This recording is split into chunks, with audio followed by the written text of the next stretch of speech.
جو بزدلانہ اٹیکس ہیں جو ہمارے تعلیمی اداروں پہ کیے جاتے ہیں، جو بھی ریسنٹلی اٹیک ہوا ہے، اس کے اوپر کیا کہنا چاہیں گے ہمارے گیسٹ بھی، شاہ صاحب بھی، اور ہم ان چیزوں سے کب نکلیں گے؟ کیا کہنا چاہیں گے آپ ڈاکٹر صاحب؟ جی ڈاکٹر صاحب دیکھیں، انتہائی افسوسناک بات ہے کہ پچھلے دنوں بلوچستان میں بچوں کی ایک بس جو اسکول جا رہی تھی اس کے اوپر حملہ کیا۔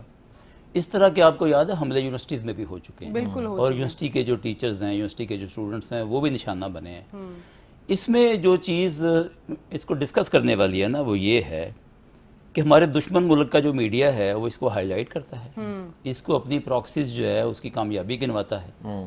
اور یہ ایک ایسا پہلو ہے کہ میرا خیال ہے پاکستان کی حکومت کو، پاکستان کے جو ادارے ہیں ان کو، اور پاکستان کے میڈیا کو دنیا بھر کو بتانے کی ضرورت ہے کہ یہ لوگ نہ صرف معصوم بچوں کو ٹارگٹ کرتے ہیں، نہ انہیں تعلیم کا کوئی خیال ہے، نہ بچوں کی ان کی زندگی کا خیال ہے۔ آپ ان بچیوں کی ذرا تصویریں دیکھیں، آپ مجھے بتائیے دنیا کا کوئی شخص جس کے چھوٹے بچے ہوں وہ برداشت کر سکتا ہے ایسی تصویروں کو دیکھ کے؟ ان کے میڈیا کو بھی شرم آنی چاہیے، اور جو لوگ اس پر پیسہ خرچ کر رہے ہیں، دشمن ملک جو ہے، اس کو ہمیں ایکسپوز کرنا چاہیے ساری دنیا کے سامنے۔ پروموٹ کیا کر رہے ہیں؟ what they are actually promoting؟ یہ پروموٹ یہ کر رہے ہیں کہ ہم دہشت گرد ہیں، بالکل ہم آپ کو نقصان پہنچائیں گے۔